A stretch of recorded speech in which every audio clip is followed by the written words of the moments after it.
Okay, gentlemen, welcome. I appreciate you all staying a few minutes extra to talk together. What we want to do now is we want to talk about what everyone just talked about and synthesize it. And I want to talk with you first. What you just said, of course, was a lot of food for thought. AI is part of a process of something that's going to become much more complex and much greater than human beings. So are you saying that AI is the next step in the organicness of humanity merging with the mechanical of computers? Is that what's happening? Are we merging here? We have been merging with our technology for a long time. We have been cyborgs for centuries, because for centuries we have been wearing glasses and shoes and all kinds of technical gadgets that make us cyborgs. And it's just that we are now also have more invasive stuff. Maybe some people have artificial limbs that are controlled through brain commands, through electromagnetic interfaces and so on. But I think in the long run, the merging business doesn't have a huge future. It will be really something that transcends humankind and life itself. However, at the moment, all of AI research, 95% of all AI research is really just about making human lives easier and longer and healthier. Yeah. 5% is military research, sure, and you can't really avoid it. But at the moment, almost all of it is really, really human-centric. And so what I said in the end, that's the long-term perspective, which I think is unavoidable. But you're talking about changing our DNA makeup, right? DNA is not that important. DNA is about life, you know, Yeah. and so there's a space for life in the biosphere, for example. But out there, you want to have different types of artificial life. Biological life isn't happy out there. Space is hostile to humans, for example. Right. You need 6 meters of lead just to protect yourself from the dangerous radiation out there. Right. But space is super friendly to appropriately designed robots. Okay. So I don't believe that life has a huge future out there. Okay. Gentlemen, let me ask you all, what do you make of what we've heard today? I mean, you've heard each other talk too. What are your thoughts on the future of AI? Maybe if I go ahead. Start. Maybe I'm not as visionary as you are, but talking about what AI is today, for me it is a tool. It's maybe the most important tool for the next decades. It has been a tool for scientists. We use it a lot in the large theoretical physics, like in CERN in Switzerland, things like that. It has been a long tradition in this field. It's now a tool for doctors in many cases. It is a tool for our engineers. It is a tool that may enable us to drive autonomously with cars, things like that. It is a huge potential for all companies in the world to store and enrich their knowledge. We have had the term of expert systems. Now we are really at the edge where you can really call these things expert systems. Now it's worse to call it like this. But I don't see things which are able to really get rid of people. And I don't like to think about this, because this is something which makes it very dangerous, and you see a lot of discussions where it's not very easy to handle this. And from my personal believing, we have the possibility to design this vision and to design this future. So let's design it in a way we would like to have it and to see it. And this is always a case of AI assistance in my case. Okay. Yeah, well, I mean, this is really a huge topic, and spanning from having AI as a tool that makes our life more convenient up to the vision of self-replicating robot fabrics in the asteroid belt venturing into outer space, which of course makes sense from this point of view. I ask myself the question, will there really be something like a machine conscience in the end? Because I think this is something which might be necessary to propose a big science fiction vision like that, maybe. What do you think? Yes. Yeah. So I believe this concept of consciousness is overrated, and we have little forms of consciousness already today in our little agents. how do these little agents work? You have a general purpose computer, such as a recurrent neural network, which takes the data streams coming in, camera, pain signals, microphone signals, and translates it into actions. And it's trying to optimize rewards, or it has pain sensors and it doesn't like pain, so it's trying to minimize the pain over its lifetime and maximizing the reward. So it's trying to come up with connections that achieve that. It has a little friend. The little friend is another recurrent network which just sees the history of the data so far, so all the actions and that ever have been executed and all the observations that ever have been made, and on that you train it to predict the future. So it's just learning to become a model of the world, and it's trying to better and better predict. And what is happening now? As it is interacting with the world, some things are much more frequent than others. For example, if there are lots of people around, then faces are really a frequent observation. And then through predictive coding, which is the standard thing that you use there, the natural side effect of data compression that you get there is that this model of the world will internally develop little subprograms that stand for the stuff that frequently comes up. For example, you have then a prototype phase, and a new phase comes along, and all you have to do is to encode the deviations from the prototype. And so all the time this prediction machine is doing data compression essentially. Now there's one thing that is always active when the agent is active, which is the agent itself. Now it's really efficient for data compression reasons to have a couple of programs, subprograms, subnetworks that stand for the agent itself and all the little details and so on. So there's a natural force that makes that creates self symbols in this network. Now you can, the agent can use the model of the world to plan ahead, to look into the future and say, let's use this sequence of actions rather than this one, because this one leads to more predicted reward than this one, and that's why this one is better. And while it is predicting the future, it's again and again waking up. It's a self-symbol, and then it's thinking of itself. And all of that is very natural, just a side effect, a byproduct of data compression during problem solving, and I don't need an extra procedure called consciousness or something. No, it's just about problem solving. All life is problem solving, as Popper, the famous philosopher, said. Let me interrupt you for a second. Can everyone here in the back? Yes? Yeah? Everyone here understand? Okay, continue. Okay, sorry, I just didn't mean to interrupt you. No, it's all finished. I just explained consciousness, and so it's good. Okay. Yeah. Yeah, if I may, I also see artificial intelligence as a tool. I do believe that we get to a point where artificial intelligence will be much more intelligent than humans, even the humankind. For us, it's about the journey. How do we get there in terms of who has the knowledge and who controls the artificial intelligence, and it shouldn't be in the hands of just a few mega organizations, because then it's also open to misuse. And I think it's upon all of us and all of the organizations that we work in to ensure that we collectively understand artificial intelligence. And then you may think, well, it is already democratized because all of us have a Google phone, or all of us have a smart camera and an artificial cognitive camera, etc. That's not what I mean, because just by using it, you don't understand what the algorithm is, how it works, what biases it's working with. We need to collectively understand how to manipulate and how to deal with artificial intelligence to make it work for us in our environments and to get the best out of it as humanity. Okay. Mr. Gillich. Yeah, before I go on to the future, may I ask the question to the audience? Actually, who of you is developing, let's say, in this company or research organization with AI today? Hands up, please. Okay. I guess this is about 10%, right? And it conforms, actually it's even lower than the numbers we get from market research, right? And it actually amplifies the point I want to make.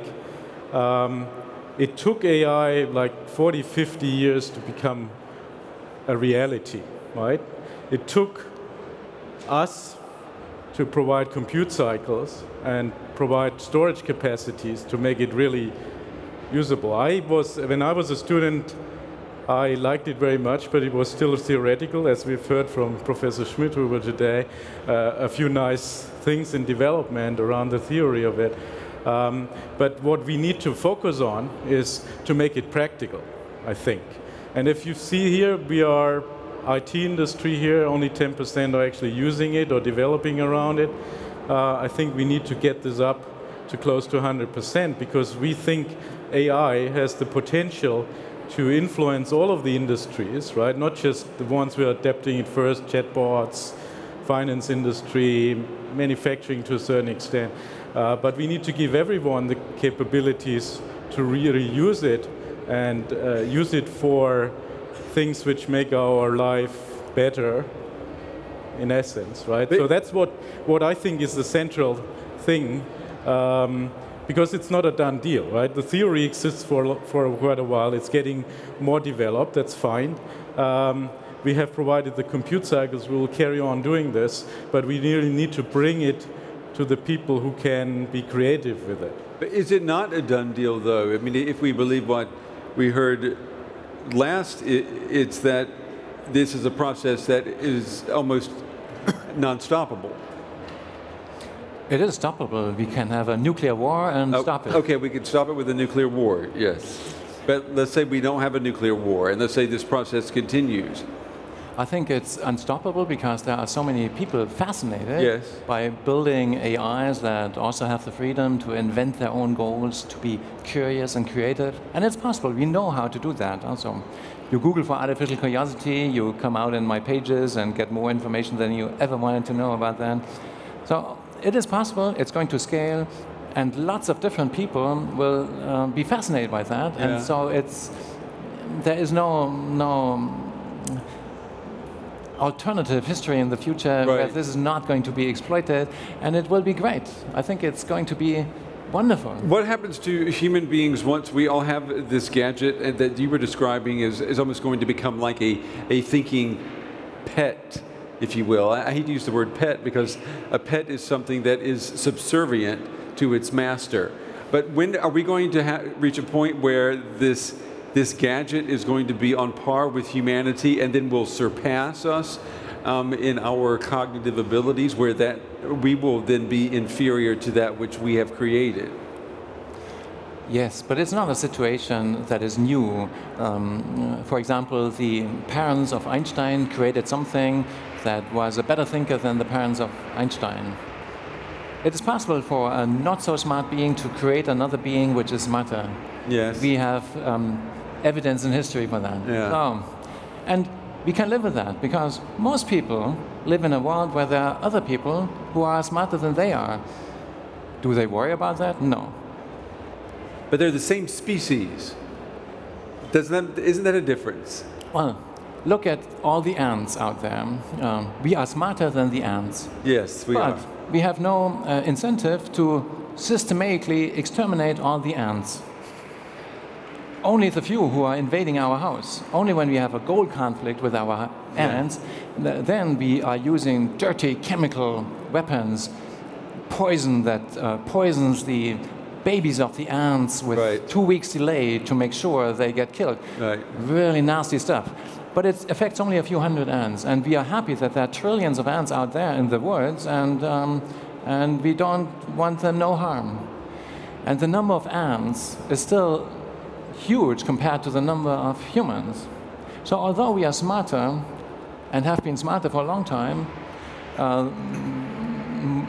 most ants don't care, and most humans don't care about the ants. And it's going to be the same thing. Most super smart AIs of the future, they won't really care so much for other humans.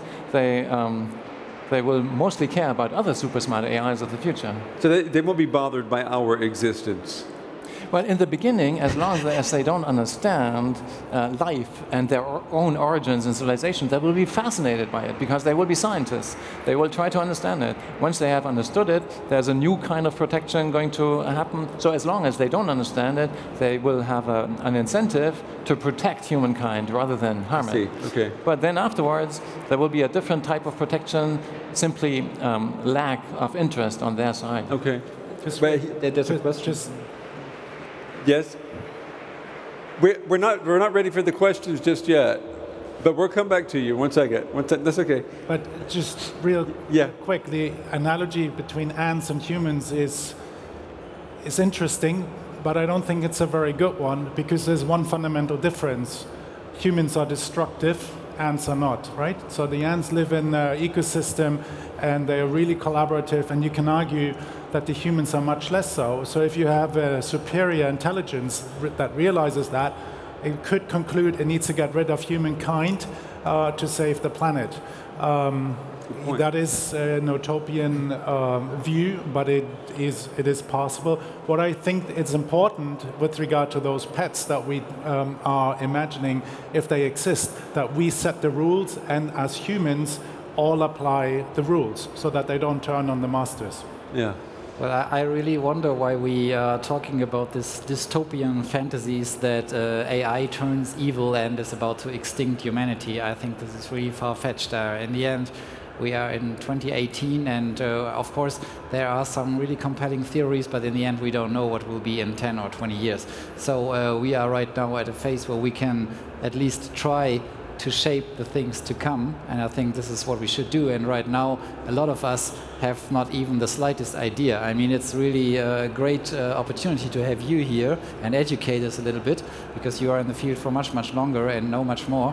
But everyone has to take care to get into this movement and to take on responsibility on what happens there. Mm-hmm. And what I wonder is, I mean, taken into account that there may be a consciousness or maybe a simulation of a consciousness, then what may be the purpose in the end?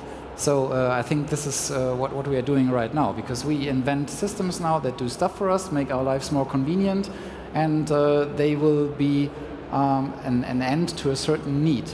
And of course, needs will evolve. And so the interesting questions for us always is how can we design it in a way that it won't be bad in the long end. But I don't believe in this good, bad, evil thing. It's just, is the purpose something which asks for a price, and what is the price in the end? Yeah. I also thought it was interesting. You started your presentation saying something that we heard at the beginning of the day today, and that is we've never defined what intelligence means. What is intelligence? Yeah. And now we're talking about artificial intelligence, and as if we're more certain about what that is than what intelligence is. And I was just going to ask all of you. I mean, do you agree with that? I mean, do we have a consensus on what it means to be intelligent and what intelligence is? Well, maybe I do a try, right? For me, and as we see this, the intelligence is actually the capability to learn, right? Because if you compare that in the IT industry, right, how we did programming or we do programming today, the intelligence comes from the human, basically, right? Because you do a linear program, you do loops, you do ifs and thens, and if you make a program better, you refine that, right? You rely on tools, fine, but in the end, it's like that, right? In AI, I think the difference is to basically make this system capable to learn without human interaction to a certain extent, right? Which is obviously possible in different ways. Most use, obviously, neural networks, right? We heard a lot about the theory of that today. But there's other methods as well, and maybe even methods which are not invented yet. But I think the key thing is really the learning and adopting by learning, sensing, obviously, within IoT was a topic, right? The Internet of Things, right? Yes. So things come together in the end. It's also the act which counts as well, right? You learn and then you act, right? That is, for me, the fundamental thing when I think about AI, the learning and applying it into the act later on, one way or the other. Okay. I totally agree with you when you talk about the ability to learn as the key essence. But from my point of view, there's a difference between machine intelligence and human intelligence in the terms of the quality. Sure. The machine intelligence has a lot of advantages, and it's sometimes even superhuman when you talk about the high complexity and dimensions you can handle. You can handle data with 2,000 different dimensions. No human being can handle this and find anomalies in this data. Yeah. But on the other hand, it's not creative. It cannot find things that have never been in patterns in the data you have shown it. We have many discussions and many presentations today, and it always comes up with the point you need representative data sets to learn your system. And if you don't have this data or don't have enough of this data, poor data instead of big data, then your machine intelligence is poor as well. Yeah. That's the big problem. So you don't see artificial intelligence of being in a position to do what we humans do, and that is to innovate. Yes. Yeah. But it's when we look at the example with AlphaGo or AlphaGo Zero, there were hints that the algorithm invented something or new aspects of the game. So maybe AI, depending on the definition of invention and creativity, can be creative or can invent things. And on the other hand side, of course, I expect AI to be better than human intelligence at some point, because otherwise I don't need it. We invented AI to be better in decision making and faster in the end. What I would say about intelligence is maybe, in my view, it's the skill to solve a problem with cognitive means.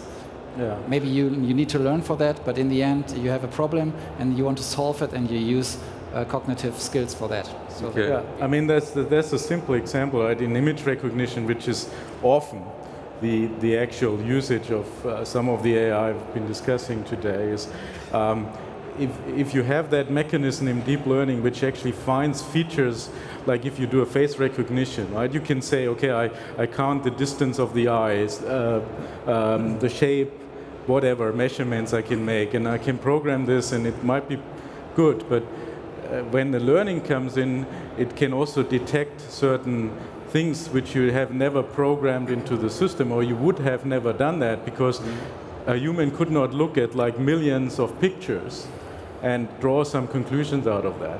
That's the element of learning which I meant, right? Which makes actually a difference, and is also the foundation of success of deep learning within image recognition, right? Because it's just one step which is different, right? And I guess that's the interesting point, to bring together the human being with his human intelligence and the machine intelligence. That's why I call it assistance system. Imagine the doctor, he has the creativity, he has the sixth sense, if you want it, and then you have the machine which is able to say, but I have seen 20,000 kinds of this cancer. And if you look at this special picture, are you sure then this is the same? Are you really sure? Yeah. Then they get trained each other, so to say. So the machine trains the doctor and the doctor the machine.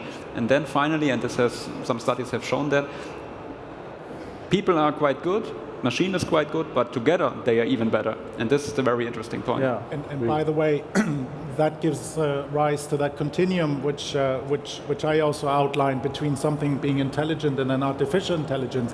There's no decisive point when you have, there's this tipping point. It's a continuous process where you become more artificially intelligent and you feed off on each other. And I do think that there will always be a space for the artificial intelligence and for the human interpretation and the human interaction. And hopefully that will continue for decades. Okay.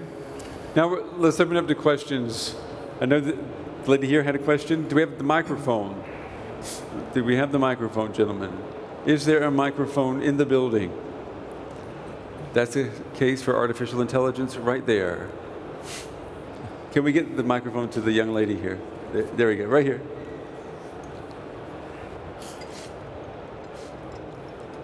Hello.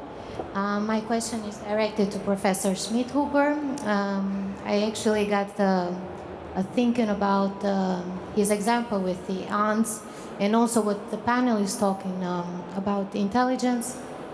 And my thought was that one of the main differences among humans and means that use artificial intelligence are emotions.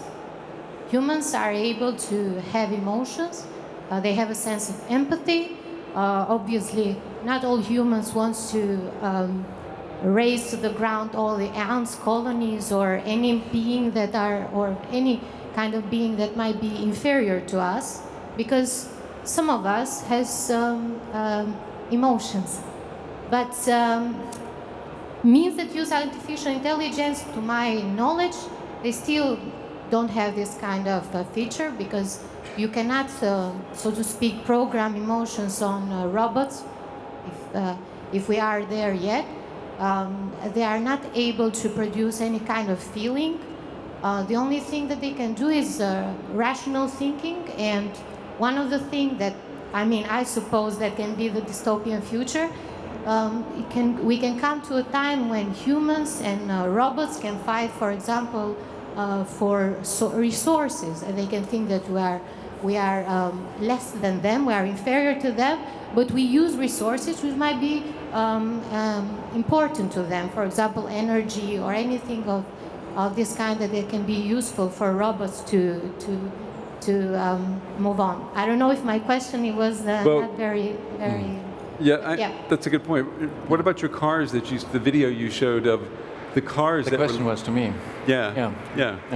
So yes, that was to you. we have had AIs with emotions for a long time, for decades.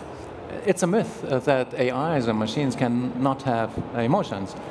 Why do we build emotions into our systems? How do we do it? It's very simple. When you have a robot and it doesn't know anything and it wants to learn through trial and error or something, you want to give it pain sensors such that it understands that whatever it just did is harmful to its limbs. So you build it up such that it wants to minimize pain. The pain are just negative numbers coming from these pain sensors. And it's set up such that it minimizes the rewards that you get whenever you reach the charging station. For example, whenever the battery is low of the mobile robot, then negative numbers come from the hunger cells, and it doesn't like that, so it wants to find a way of avoiding that and going to the charging station without bumping against the painful obstacles. So it has to learn to translate the video and so on into movements that lead to the charging station without bumping into obstacles. And so it's the most natural consequence of this pain minimization process, which is very standard, that the thing is afraid of certain events. For example, suppose there's a guy and whenever he opens the door and walks in, he walks up to the little robot and knocks it on the head, and it feels pain. So it's trying to find a strategy to avoid that. So next time he comes in, if the learning algorithm is good, it will do face recognition and will say, oh, that's again this guy who's always knocking me. I'm hiding behind the curtain. It's a very rational, natural consequence of just trying to maximize reward. Now, you look at the behavior of this little guy and you say, look, he is afraid. Even before the guy really comes and punches it, already it shows signs of fear. And how do you evaluate whether somebody has fear or not? You look at his behavior and say, yeah, that's what I would do when I was afraid. So we have had emotional artificial agents for a long time, and it's not true at all that this is a concept which is not addressed in AI. Okay. Any other questions? We have two right here.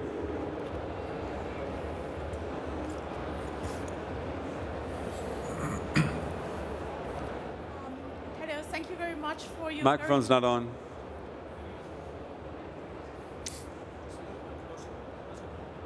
Okay. Thank you. Thank you very much for your very interesting presentations. My name is DK Yuen, and I'm actually one of those crazy people who want to build a humanoid robot for senior care. And as you are all experts in your industry, could you please, each one of you, give me one of your best recommendations what to do?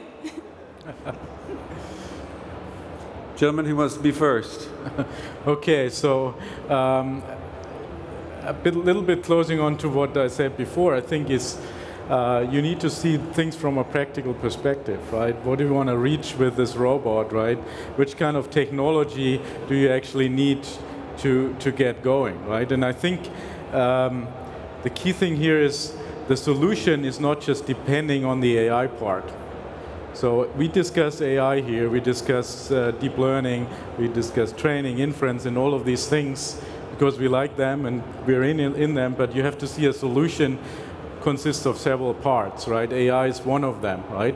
So my recommendation would be to look at that, what you want to achieve, and see what kind of solution building blocks you have, which are already known, and what you actually need in addition to that, right? It might be in the AI space, it might be somewhere else, but AI, for instance, is only possible if you have, for the case of deep learning, if you have enough training data, like pictures, like voice, like sensors and so on, right? So I think you need to decompose the problem into smaller steps, right? Always, obviously keeping the solution in mind, right? As a first step into this huge task, honestly, because it's an easy word to say, I construct a robot to do elderly care, but I think it's a very complicated thing in the end. And I think the solution is a moving target, so you need to treat it as a continuous process. There's a minimum viable product for sure, but you will be able to spend a lot of time and a lot of thought and a lot of improvements to make it better. Process. The journey is the goal, so to speak. I would agree with that. I mean, senior care in the end is a wide field. So maybe you have to define certain cases where this AI should help in the first place. Is it about a person that is old and feeling alone, for example, and needs a companion to talk to? Might be a completely different purpose than if the person is maybe not that mobile anymore and needs a vehicle to get him or her somewhere, and this is supported by AI. So I would go with the suggestions of my colleagues and define some cases and build MVPs based on these cases. And maybe in the end, it's a humanoid robot, but to start with that, I think is really far-fetched. Maybe it's 3 points. So my first point would be, think about the design. Must it be a kind of humanoid robot, or is it okay to be a robot which is obviously a robot and not a machine and not a human? Maybe this is helpful, especially for the acceptance, because you can see these uncanny valley effects. So if people realize that this looks like a human, but obviously it's not exactly like a human, then it's something weird. So this could be a thing to consider. The next step is make it understandable, not spooky. So people should still be able to estimate what's going to be next, what the machine is doing. And the third point, maybe it is an AI task, but it's also a mechanical engineering task. And maybe you should not underestimate the effort of the kinematics and the mechanics of such a complex robot system. Did you want to say anything about the robot? No, I think everything has been said. Okay. All right, this gentleman right here had a question. Yeah, hi. I would like to continue the previous the topic of emotions and get it to the level of soul. So my question would be addressed mostly to Professor Schmidhuber, but to the other panelists as well. Do you think that the AI will get to the point where it will think that it has a soul, and or it's something that will be only the humans that will think about it? Thank you. Evading the question a little bit, I will just say that many AIs in the future will claim that they have a soul. But will it be true? Maybe you will have to ask a theologian or something to get a good answer for that. But normally, when people try to figure out whether somebody else has a certain quality, whether he is intelligent or has a soul, then they evaluate their actions, and their judgment is based on whether they would act similarly.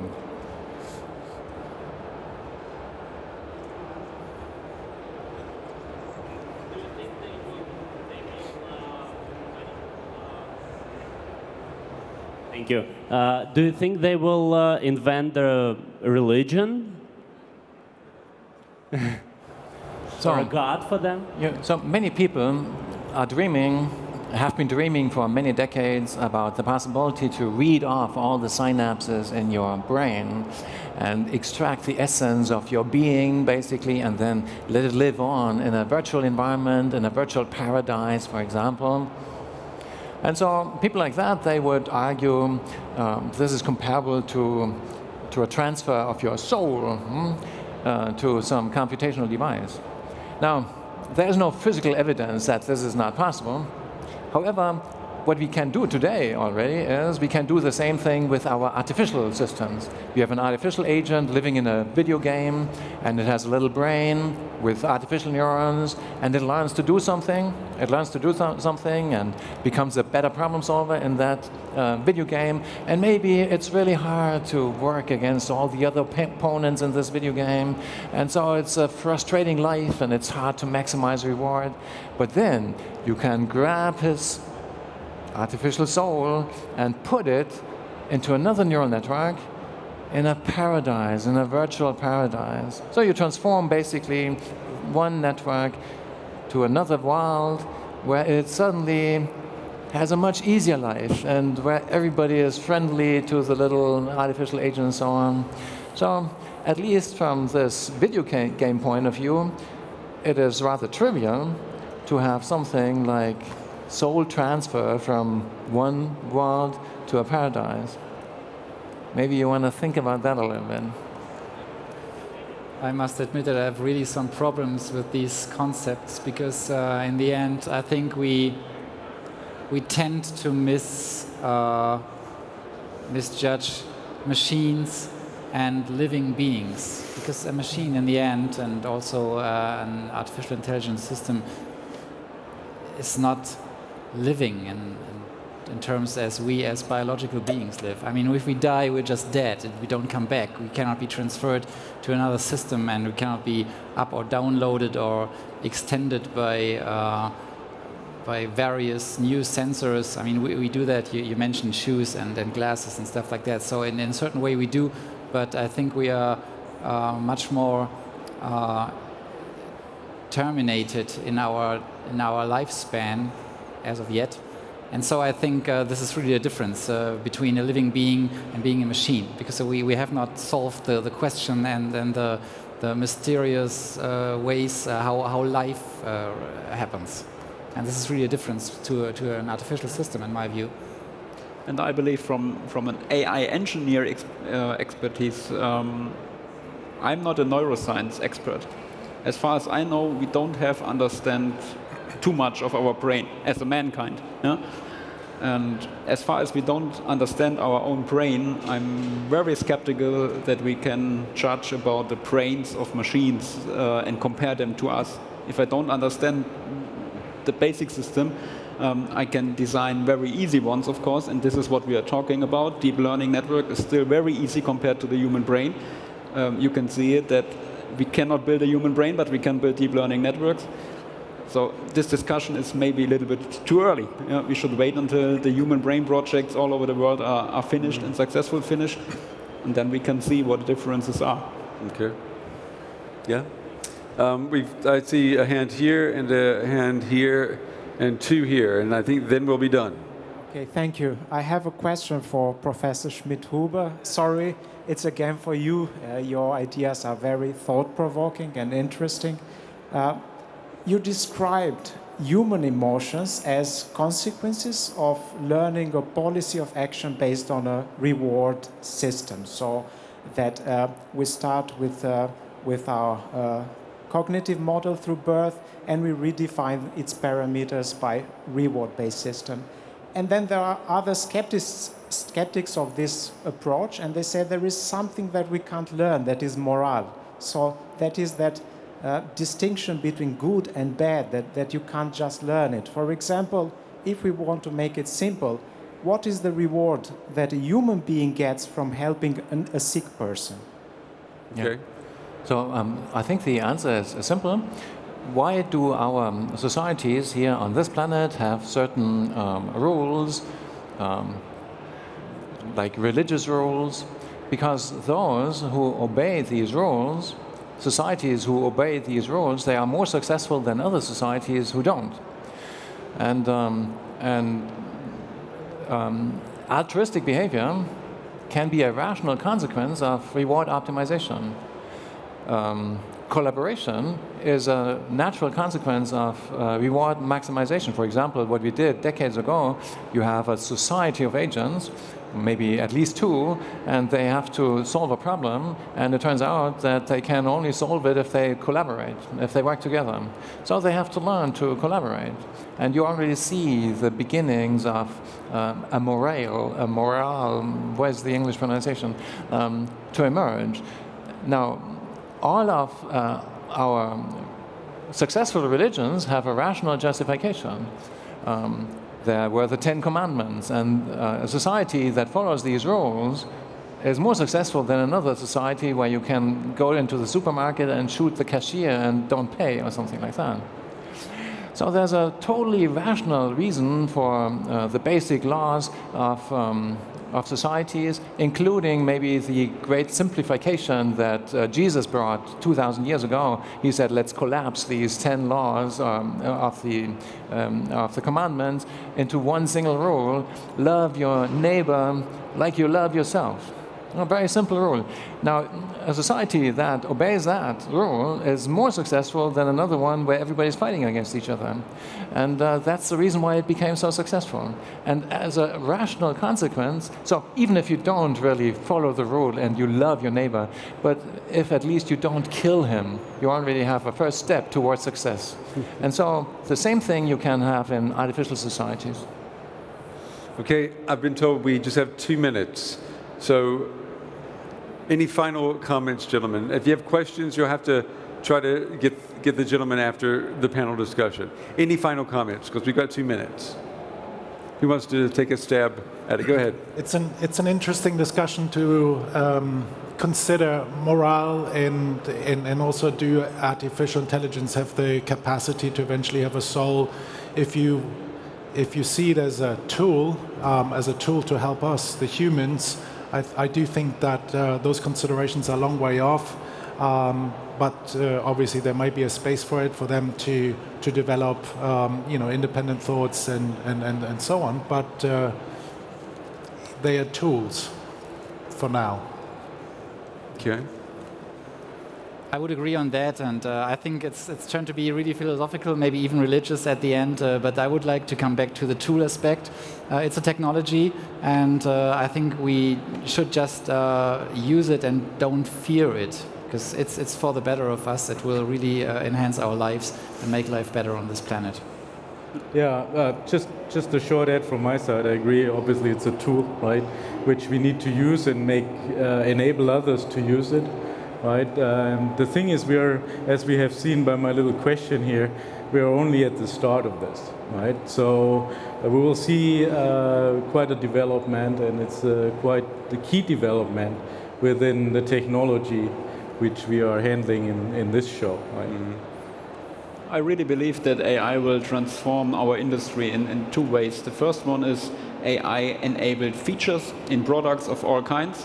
And the second is AI-aided engineering, so how to get to the development, through the development, to the operation, to the production of a new product with means of AI. And I guess this will transform the industry, and we have a huge chance to be successful in this.